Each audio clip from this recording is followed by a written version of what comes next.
नमस्ते। बातचीत के हमारे इस खास कार्यक्रम में आपका स्वागत। जैसा आप देख पा रहे हैं, आतमजीत सर हमारे साथ मौजूद हैं। बहुत स्वागत है सर आपका। सर, कई सारे मुद्दे हैं। माफ़ कीजिएगा, लोकसभा चुनाव के बाद जो अब मीटिंगों का दौर चल रहा है, जिसे समीक्षा बैठक का नाम दिया जा रहा है, जिसमें तमाम उन हार के कारणों की समीक्षाएं हो रही हैं। हालांकि इसके पहले भी बहुत सारे चुनाव में समीक्षाएं होती रही हैं, लेकिन उसका परिणाम क्या होता है वो हम सब जानते हैं। उन समीक्षा बैठकों से क्या निकल करके आता है ये हम सब जानते हैं। लेकिन अब भारतीय जनता पार्टी जिस पैटर्न पे काम करती है, उसमें हार का ठीकरा हमेशा दूसरों पर फोड़ा जाता है। बात मोदी की गारंटियों से शुरू होती है, लेकिन जब उन गारंटियों का जनता के ऊपर कोई प्रभाव नहीं पड़ता और वो गारंटियां वोट नहीं ला पाती हैं, तो ठीकरा किसके ऊपर फोड़ा जाए, इसके लिए किसी ना किसी ऑप्शन को तो ढूंढना होगा।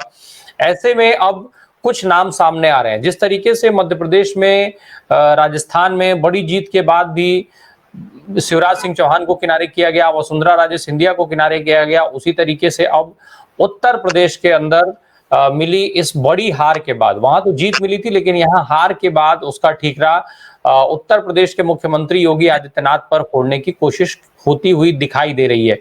दरअसल ये इसलिए क्योंकि हार का ठीकरा फोड़ने के लिए योगी से मजबूत चेहरा इस समय भारतीय जनता पार्टी के पास नहीं है। जबकि पर्दे के पीछे का खेल कुछ और रहा है। पर्दे के पीछे लगातार पूरे चुनाव में उत्तर प्रदेश के अंदर योगी को किनारे करके और अमित शाह ने अपनी मनमानी की। तमाम टिकटों का जिस तरीके से बंटवारा किया गया, योगी के इच्छा के विपरीत जाकर के तमाम कई सारे उम्मीदवार उतारे गए। उसके पहले जिस तरीके से ओम प्रकाश राजभर, दारा सिंह चौहान जैसे लोगों को योगी के ना चाहते हुए भी मंत्रिमंडल में ला करके जगह दी गई, तो ये सारी रणनीतियां अमित शाह बना रहे थे। लेकिन जब उत्तर प्रदेश में विफलता मिली, जब उत्तर प्रदेश में लोगों ने भारतीय जनता पार्टी को नकारने का काम किया, तब अब अमित शाह जो है अपनी जो असफलता है, अपनी जो नाकामी है, उसको योगी आदित्यनाथ के पीछे छिपाने की कोशिश में लग गए हैं। खबर यह है कि जो है वो उन्होंने दोनों डिप्टी सीएम को बुला लिया था। योगी इधर बैठक बुलाए हुए थे और वहां डिप्टी सीएम्स को अमित शाह साहब ने बुला लिया था। ये सोची समझी रणनीति थी, सोचा समझा खेल था, क्योंकि वो भी जानते थे कि अगर डिप्टी सीएम इस बैठक में मौजूद रहेंगे तो गाज डिप्टी सीएम पे भी गिर सकती है। योगी आदित्यनाथ का जो चाबुक है वो इनके ऊपर भी चल सकता है, जिस तरीके से कई मंत्रियों और कई विधायकों और कई नेताओं को लेकर के आ रहा है। बहुत सारे सवाल हैं, हम सवालों की तरफ चलते हैं। और आतमजीत सर, जिस तरीके से ये खबर आ रही है योगी आदित्यनाथ को लेकर के, डिप्टी सीएम्स को लेकर के, इस पूरी खबर को आप कैसे देखते हैं? क्या अमित शाह साहब अपनी असफलता छुपाने के लिए योगी आदित्यनाथ को ऑब्जेक्ट की तरह से देख रहे हैं, उनके पीछे छुपने की कोशिश कर रहे हैं?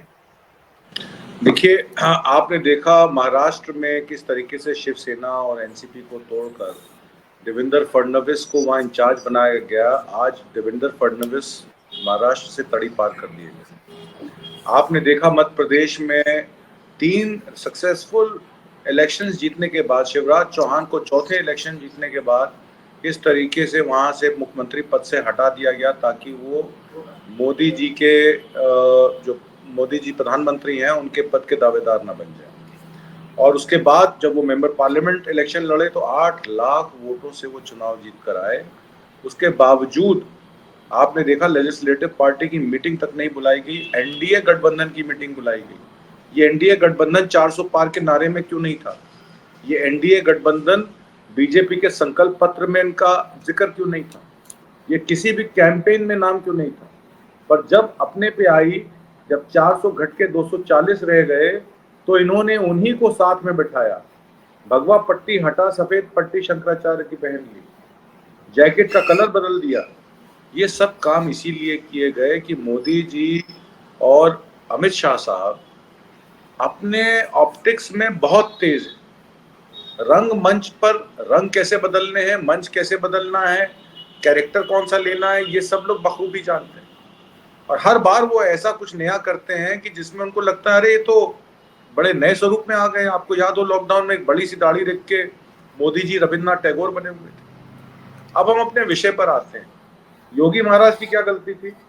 योगी महाराज ने इलेक्शन कमीशन के द्वारा 1 करोड़ 7 लाख वोट बढ़ाए गए 11वें दिन पहले राउंड के और 5वें दिन चौथे राउंड के।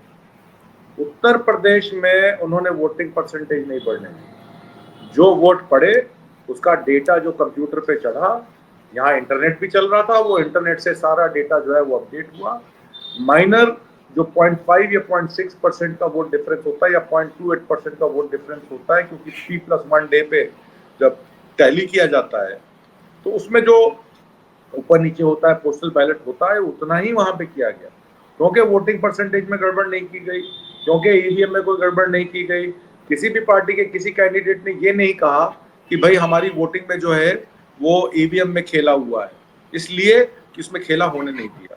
डिस्ट्रिक्ट मजिस्ट्रेट और रिटर्निंग ऑफिसर्स सबने अपना काम सुचारू रूप से किया। पोस्टल बैलेट, एक पोस्टल बैलेट गिना गया, जो रिजेक्ट थे उनको दिखाया गया ये रिजेक्टेड है। 5 विधानसभाओं के लोकसभा इलेक्शन के जो 5 विधानसभाएं हैं उनके 5-5 वीवीपैट जो है उनकी गिनती भी हुई।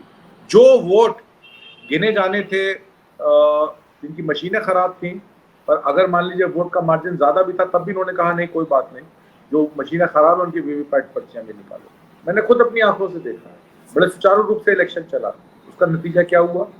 37 सीटें समाजवादी पार्टी जीती नंबर 1, और उसके बाद बीजेपी आई नंबर 2 32 सीटों के साथ, और तीसरी आई इंडियन नेशनल कांग्रेस 6 सीटों के साथ। अब मान लीजिए मोदी जी के नाम पर वोट नहीं पड़े, तो इसमें योगी महाराज की क्या गलती है?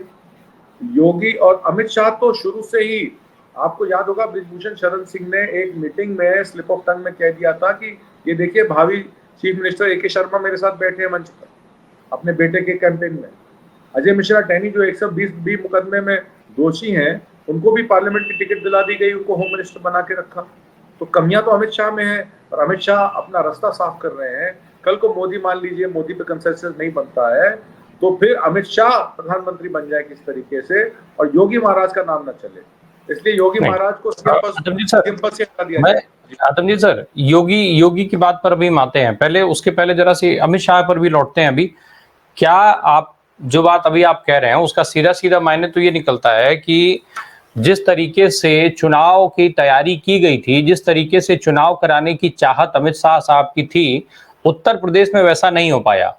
ईमानदारी से उत्तर प्रदेश में चुनाव संपन्न हो गया, इसकी सजा एक तरीके से कहा जाए तो योगी आदित्यनाथ को देने की तैयारी हो रही है। बेशक मेरा इल्जाम यही है, क्योंकि 1,07,00,000 वोटर जो बढ़ाए गए उसमें वोटर परसेंटेज यहाँ यूपी में नहीं बढ़ी, और वोटिंग जो है वो बड़ी सुचारू रूप से हुई, और इक्का दुक्का कहीं अगर कोई कंप्लेंट हो तो हो, पर लार्जली 80 लोकसभा सीटों में इलेक्शन फ्री एंड फेयर की जो आवाज आई, उसका ठीकरा जो है वो योगी महाराज पर अमित शाह बोल रहे हैं। ये बिल्कुल सच है। उड़ीसा में सबसे ज्यादा वोट परसेंटेज बढ़ाई गई, वहां 20 सीटें भाजपा की आई। लक्षद्वीप में 21% वोटिंग परसेंटेज बढ़ाई, वहां सारा ट्राइबल वोट एक मुश्त बीजेपी के खिलाफ पड़ा, वो तब भी हार गए। 21% वोट परसेंटेज बढ़ाने के बाद हार गए। आपने देखा होगा बनारस में भी कहा गया कि 11 लाख कुछ हजार वोट पड़े और 12,37,000 वोट की गिनती हुई, उसके बावजूद 1,54,000 वोट से ही मात्र मोदी जी जीते। अगर आप उनसे पहले के कैंडिडेट ले लें, तो अगर आप राहुल गांधी का देखें तो राहुल गांधी 3,90,030 वोटों से जीते रायबरेली में। डिम्पल जो है 2,21,639 वोटों से जीती। आपके अखिलेश यादव 1,70,922 वोटों से जीते। किशोरी लाल अमेठी में जो है 1,67,196 वोटों से जीते। धर्मेंद्र यादव 1,61,035 वोटों से जीते। तो मोदी जी किस बात की कह रहे हैं कि मेरे को ये मैंडेट इस लोकसभा इलेक्शन का मोदी जी के खिलाफ पड़ा है, और बजाय उसको एक्नॉलेज करने के मोदी जी क्या करते हैं? कांग्रेस की नीतियों को दोष देते हैं, जवाहरलाल नेहरू को दोष देते हैं, राहुल गांधी को दोष देते हैं, कांग्रेस पार्टी को दोष देते हैं। सरकार 10 साल से आपकी है।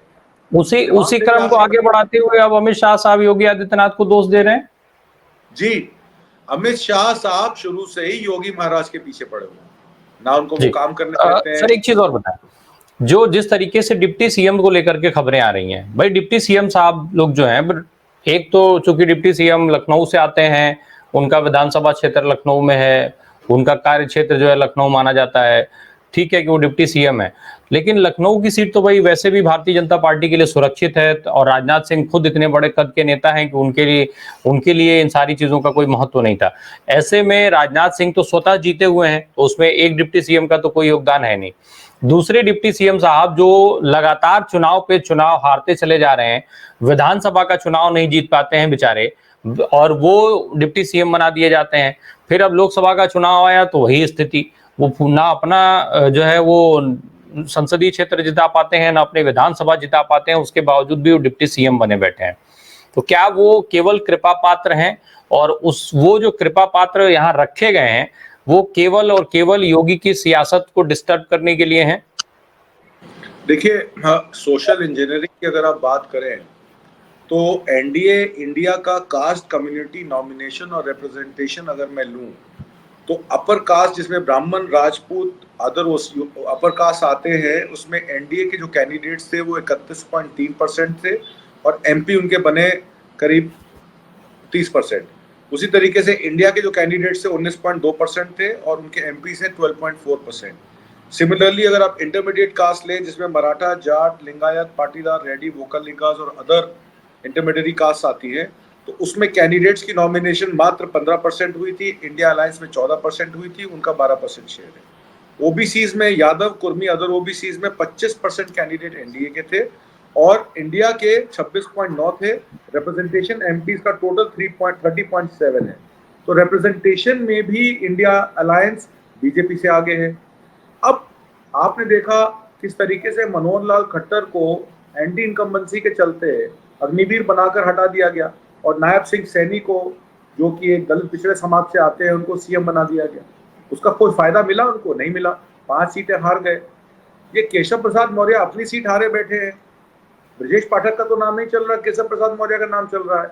मान लीजिए अगर किसी कुर्मी या अदर देन यादव मुस्लिम ओबीसी को अगर मान लीजिए सीएम बना भी दिया जाता है, तो उससे क्या योगी महाराज के काम कार्यकलापों पे क्या ये हो जाएगा कि उनका 4 साल, उनका जो भी कार्यकाल था 8.5 साल का या 8.5 साल का, वो ठीक नहीं था? अभी तक तो इलेक्शन से 12 घंटे पहले तक तो मोदी जी तारीफ करते नहीं हट रहे थे योगी महाराज की, और इलेक्शन को 12 घंटे नहीं बीते और अब आप जो है योगी महाराज पे हार का ठीकरा फोड़ना चाह रहे हैं। इसका मतलब ये है, ये बात सच है कि मोदी जी जो भी पायदान पर चढ़ते हैं उस पायदान को वो नीचे से हटा देते हैं। आपने अडवाणी जी को देखा, आपने इनके जितने भी आपने देखा, हिरेन पांड्या को देखा, आपने इनके कार्यकलाप में आपने देखा, जब जो आदमी को, जिस आदमी से ये एडवाइस लेते हैं, अपना एडवाइजर मानते हैं, उनको अपना भगवान मानते हैं, उनके पैर चरण छूते हैं, उन्हीं के पैर ये खींच लेते हैं। तो इन्होंने योगी महाराज के साथ यही किया, उनकी सीढ़ी नीचे से खींच ली है कि ये आदमी ऊपर ना चढ़ पाए, और अमित शाह को लगा दिया इसको खत्म कर दो ताकि मेरे सामने कोई आदमी नजर ही ना आए। जी, ये जो विरासत वाली बात कही जा रही थी, जो जिस तरीके का दावा अरविंद केजरीवाल ने भी किया था, और अब ये अमित शाह अपने को शायद मान के चलते होंगे क्योंकि भाई नंबर 2 है आज की स्थिति में, मोदी के बाद अगर कोई है तो अमित शाह ही भाजपा में है, माने जाते हैं, चाणक्य कहे जाते हैं, सारी चीजें। ऐसे में योगी उनके सबसे बड़े कॉम्पिटिटर के दौर पर देखे जाते थे, और ये भी माना जाता था कि अमित शाह को लेकर के कभी भी गठबंधन की कोई भी पार्टी तैयार नहीं होगी भाजपा के साथ गठबंधन करने के लिए, लेकिन योगी के नाम पर कभी इतना विरोध नहीं हो सकता है। तो ऐसे में देश के स्तर पर और भाजपा का जो मूल एजेंडा रहा है अभी तक का, जिस हिंदुत्व की बात वो करते हैं, जिस तरीके के वो सनातन की बात करते हैं, उन सारी चीजों पर योगी आदित्यनाथ जो है बिल्कुल परफेक्ट तस्वीर है। ऐसे में क्या योगी को जो विरासत वाली जो वरीयता मिल रही थी, या योगी विरासत के मामले में मोदी के बाद एकमात्र विकल्प के तौर पर दिख रहे थे, उसके चलते अमित शाह साहब इस तरीके की चीजें करना चाहते हैं? बिल्कुल सही बात है। वो अपने सामने कोई भी कंपटीशन को बर्दाश्त नहीं कर रहे हैं। कास्ट इक्वेशंस वो कर नहीं पाए, सही तरीके से कैंडिडेट दे नहीं पाए। 3 बार देखिए, 2014 में राम मंदिर की लहर थी, 2019 में पुलवामा के शहीदों के मोदी जी की सेना का नारा देकर इलेक्शन जीता गया। जो लोग हैट्रिक लगाने की सोच रहे थे वो हैट्रिक नहीं लगा पाए। उससे भी बड़ा 71 सीटों पे जो हार हुई है बीजेपी की, उसमें 38 सीटें ऐसी हैं जो कृषि प्रधान सीटें हैं। किसानों के साथ जो एमएसपी का धोखा, एमएसपी ना देने का धोखा, पहले आपने 2013 में कहा कि एमएसपी व्यापक हम करेंगे जैसे ही हमारी सरकार आ जाएगी। किसान आंदोलन के बाद 750 किसान शहीद होने के बाद 2021 में आपने दिसंबर में कहा, लिखित तौर पे कहा मिनिस्ट्री ऑफ एग्रीकल्चर के जॉइंट सेक्रेटरी अग्रवाल साहब ने कि एमएसपी को व्यापक कैसे बनाया जाए, उस पर कमेटी बनेगी और उस पर लॉ बनेगा। और उस पर आपने इलेक्ट्रिसिटी सब्सिडी पे बात की कि सब्सिडी को कैसे ठीक करना है वो हम देखेंगे। पराली के मामले में आपने इतने सारे वादे, सिंचाई के मामले में, मजदूरों की मनरेगा मजदूरी के मामले में आपने इतने वादे किए। फिर कोविड-19 में आपके जो मैनेजमेंट था, क्राइसिस मैनेजमेंट, वो भी सबके सामने आ गया। ऑक्सीजन की कमी से कोई मरा नहीं, इन्होंने बाद में कह दिया। उसके बाद जिस तरीके से इंजेक्शन लोगों को लगाए गए, उसका पहले आपने वैल्यू आंकी, और उसके बाद जब लोग मरना शुरू हो गए अपने हार्ट अटैक से, ब्लड क्लॉटिंग हुई, तो एस्ट्राजेनेका ने खुद कहा कि ये ब्लड क्लॉटिंग हमारी जो है वाइल से हो रही है। उसके बाद आपने अपनी फोटो हटा ली। तो इस तरीके के ऑप्टिक्स जब आप देते हैं, आप दो तरह की पॉलिटिक्स खेलते हैं।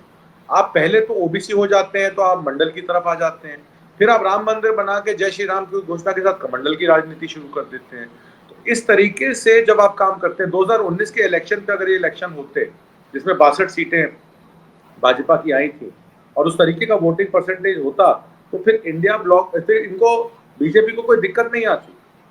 पर इस बार वो 117 में से 37 असेंबली सीटें ही पा पाए, बाकी सीटें वो हार गए, क्योंकि लोगों को समझ में आ गया कि मोदी राज में किसानों का कुछ नहीं होने वाला, बेरोजगारों का कुछ नहीं होने वाला, कमेरों का कुछ नहीं होने वाला। और फिर आपने 400 का नारा देके कॉन्स्टिट्यूशन को बदलने की बात पे आग में घी का काम कर दिया। तो इसमें योगी महाराज की या शिवराज चौहान की या देवेंद्र फडणवीस की क्या गलती है? आप कोऑपरेटिव फेडरलिज्म में बिलीव नहीं करते, आप यूनियन ऑफ स्टेट में बिलीव नहीं करते, आप सेंटर को इतना पावरफुल बना देते हैं कि ईडी सीबीआई द्वारा आप दो ऑपोजिशन के एमपी सीएम को अरेस्ट कर लेते हैं इलेक्शन से पहले। हेमंत सोरेन और अरविंद केजरीवाल अभी भी जेल में है। अब हुआ क्या है, अब इनको डबल इंजन की सरकार का मामला फेस करना पड़ेगा। एक तरफ नायडू है, एक तरफ नीतीश कुमार है। एक इंजन जाएगा नॉर्थ और एक इंजन जाएगा साउथ। और जो इनकी अपनी डबल इंजन की सरकार थी, उसके इंजन ये जो है डीरेल करना चाहते हैं, उनको वापस जो है वो स्टॉक यार्ड में भेजना चाहते हैं। तब आप बताइए कि डबल इंजन की सरकार का नारा हम 10 साल से सुन रहे थे, आज वही डबल इंजन इन पे भारी पड़ गया। और अब जब गठबंधन का डबल इंजन एनडीए का इनके सर पर बैठा है, तो इनकी समझ में नहीं आ रहा, आनंद फानंद में कुछ भी कर रहे हैं। इसका तो ये तो सरकार बहुत ज्यादा टाइम चलने वाली नहीं है जिस साइड से चल रही है। इसका मतलब जो ये हार हुई है, किसी भी राज्य में जो सीटों का नुकसान उठाना पड़ा है भाजपा को, वो चाहे योगी आदित्यनाथ की सरकार हो या महाराष्ट्र में एकनाथ शिंदे और देवेंद्र फडणवीस की रही हो या किसी की हो, किसी भी राज्य में, ये राज्य सरकारों की हार नहीं बल्कि अमित शाह की गलत नीतियों की हार है। उनकी जो गलत नीतियां थी उसके चलते राज्यों की सीटों पर नुकसान उठाना पड़ा है भाजपा को। देखिए, इसमें जो उत्तर प्रदेश के संदर्भ में अगर हम बात करें, समाजवादी पार्टी की कास्ट इक्वेशन और जो उन्होंने आरजेडी लेड अलायंस बिहार में किया, उसमें उन्होंने ठीक से टिकटें नहीं बांटी। उत्तर प्रदेश और बिहार में इतना ही फर्क रहा है। कास्ट इक्वेशन और समावेशी राजनीति और सामाजिक न्याय पे अखिलेश यादव की समझ कहीं ना कहीं आरजेडी के तेजस्वी यादव से ज्यादा बेटर थी, क्योंकि 2 इलेक्शन वो हार चुके थे। 2 हार के बाद जो अखिलेश यादव निखरे हैं, और अगर मान लीजिए ये रिजल्ट 2019 के वोटिंग पे होता तो 2072 का आंकड़ा बीजेपी का पार था, पर वो नहीं हुआ। और ये भी आप देखिए, एसपी समाजवादी पार्टी का स्ट्राइक रेट 60% है, ठीक है, और आरजेडी का स्ट्राइक रेट 17.4% है और बीजेपी का स्ट्राइक रेट 30% से लेस है, क्योंकि वो मुस्लिम यादव राजनीति से बाहर निकलकर और समाज के लोगों को, कुर्मी है, आपके अति पिछड़े हैं, दलित हैं और इवन ब्राह्मण तक, सदानंद प्रसाद की टिकट सीट देखे कैसे निकली। बहुत सारी सीटें जिसमें बीजेपी को अनुमानित ही नहीं था कि वो हार जाएंगे, वो हार गए। तो कहने का मतलब है, जब आप समावेशी राजनीति करते हैं, समाज के सभी लोगों को रिप्रेजेंटेशन देते हैं, तो समाज के वो लोग जुड़ते भी हैं उनके साथ। बीजेपी ने सिर्फ ये देखा कि 2 बार का एमपी जीता हुआ है तो तीसरी बार उसकी हैट्रिक हो जाएगी मोदी जी के नाम पर। तो ये उनका हाई हेडेडनेस थी, हाई हेडेड अप्रोच थी, जिसकी वजह से बीजेपी यूपी में हारी है। इसमें योगी महाराज का या यूपी एडमिनिस्ट्रेशन का कोई हाथ नहीं है, और इसलिए हार का ठीकरा योगी पे फोड़ना या शिवराज चौहान पे फोड़ना गलत है। मोदी जी को जिम्मेदारी लेनी चाहिए, और अगर वो सही से राजनीति करते पहले अपनी लेजिस्लेटिव पार्टी बीजेपी की मीटिंग बुलाते, सर्वसम्मति से तय करते कि ये हमारी लेजिस्लेटिव पार्टी में डिसाइड हुआ है कि लीडर कौन बनेगा, और फिर एनडीए अलायंस की मीटिंग बुलाते। और चूंकि उनको पता था अगर वो बीजेपी लेजिस्लेटिव पार्टी की मीटिंग बुलाएंगे जिसमें 200 लोगों के टिकट काट के 160 टर्नकोट्स को टिकट दिया गया जो कि सीटें हार गए, तो वहां पे सवाल जवाब किए जाएंगे, अकाउंटेबिलिटी होगी, क्योंकि मोदी जी नहीं, उनका विरोध भी हो सकता था। उनकी जगह पर दूसरे नेताओं का और नाम का प्रस्ताव भी आ सकता था, और वोटिंग के हालात बनते तो हो सकता था कि नरेंद्र मोदी से ज्यादा दूसरे के नामों पर वोट पड़े। ऐसे हालात भी हो सकते थे, शायद इसका भी एक डर रहा होगा। एक चीज और, जितने जितने ऑप्शंस पर बात हो रही है या जो सारी गलतियां, ठीकरा फोड़ना, ये सब बातें अपनी जगह पर हैं। बस एक शब्द में एक जवाब मैं आपसे एक चाहूंगा, क्या जो विरासत की बात हो रही थी उसमें अमित शाह का इस फेल्योर ने यह साबित कर दिया कि योगी विरासत की जंग में हर हाल में अमित शाह से बेहतर विकल्प हैं, या फिर भाजपा के मोदी के बाद एकमात्र विकल्प के तौर पर योगी का नाम होना चाहिए? अमित शाह गुजरात में भी नंबर 2 थे, केंद्र की सरकार में भी नंबर 2 हैं, होम मिनिस्टर हैं। किस स्टेट का कारभार उन्होंने 10 साल संभाला है, सीनियरिटी में योगी बहुत आगे हैं। उन्होंने देश के सबसे बड़े प्रदेश जिसमें 80 लोकसभा आती हैं, 450 से ज्यादा विधानसभाएं आती हैं, उसको सुचारू रूप से पिछले 10 साल से वो चला रहे हैं। अमित शाह की अकाउंटेबिलिटी क्या है? अमित शाह मोदी जी के नंबर 2, वो जो भी काम करते हैं वो मोदी जी के कहने पे करते हैं। प्रशासन स्टेट का कैसे चलता है, स्टेट की लीडरशिप, मैंने कहा आप गांधीनगर से 5 लाख वोटों से जीत के आते हैं, आप वहां पे लोगों को धमका कर इलेक्शन नहीं लड़ने देते हैं, तो आप गुजरात की ही बागडोर संभाल लीजिए। आप रूपानी साहब जिन्होंने छत्री समाज के लोगों को बुरा भला कहा, उनको तो आप हटाते नहीं है। जिन्होंने आपको राजस्थान में 9 सीटें, रूपाला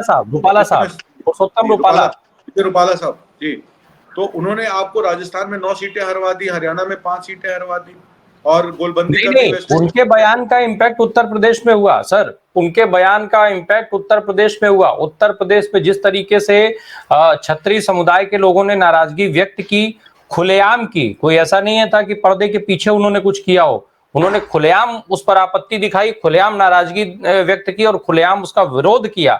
इसके चलते भारतीय जनता पार्टी के कैंडिडेटों का विरोध हुआ कई सीटों पर। तो हो सकता है अमित शाह साहब कहे कि योगी महाराज जी कि मुजफ्फरनगर और मेरठ में जो क्षत्रिय समाज के लोग इस तरीके से प्रोग्राम करके शपथ ले रहे थे कि बीजेपी को वोट नहीं देंगे, तो ये आप ही ने करवाया। ये भी कह सकते हैं क्योंकि ठाकुर समाज से आते हैं योगी महाराज। पर बात जो है वो गलती योगी महाराज की नहीं है, इनके गुजरात के सीएम की है, उस पर टिकट क्यों नहीं फोड़ते? मैं तो कहता हूँ अमित शाह जी गृह मंत्रालय छोड़ दें, गुजरात जाके 5 साल पहले कारभार संभाले सीएम का, और उसके बाद बात करें। ये किसी पे भी जो है अटैक और वार करने से पहले पर अपने क्रेडेंशियल तो प्रूव करें। जय शाह साहब ने कभी क्रिकेट नहीं खेली और बीसीसीआई के वो टॉप सेक्रेटरी बने हुए हैं, आप समझिए। तो ये बगैर खेले, बगैर अपना क्रेडेंशियल दिखाए इस तरीके की जब चीजें करते हैं, और दिल्ली से लोग भेज देते हैं कि यूपी को मैनेज करेंगे, यूपी ऐसे मैनेज नहीं होती है। यूपी एक बहुत ही विशाल और बहुत ही डाइवर्स स्टेट है और बहुत ही कॉम्प्लेक्स स्टेट है। इसको एडमिनिस्टर करना, इसको चलाना, इसको सुचारू रूप से मैनेज करना, यहाँ पे लोकल आदमी कर। अब आप देखिए, मैं आपको एक छोटा सा एग्जांपल देके बात को खत्म करूंगा। पार्लियामेंट में ऑपोजिशन सवाल करती है तो 145 मेंबर पार्लियामेंट को निकाल दिया जाता है नई पार्लियामेंट से। आपने बजट पे डिस्कशन देखा कभी? योगी महाराज और अखिलेश कुछ भी कह देते हैं, योगी महाराज को वो हंस के टाल जाते हैं, और उसी तरह योगी महाराज कुछ भी अखिलेश जी को कह देते हैं, वो उसको बात को पर्सनली नहीं लेते, उसको अपना पॉलिटिकल मैनिफेस्टेशन से लड़ते हैं।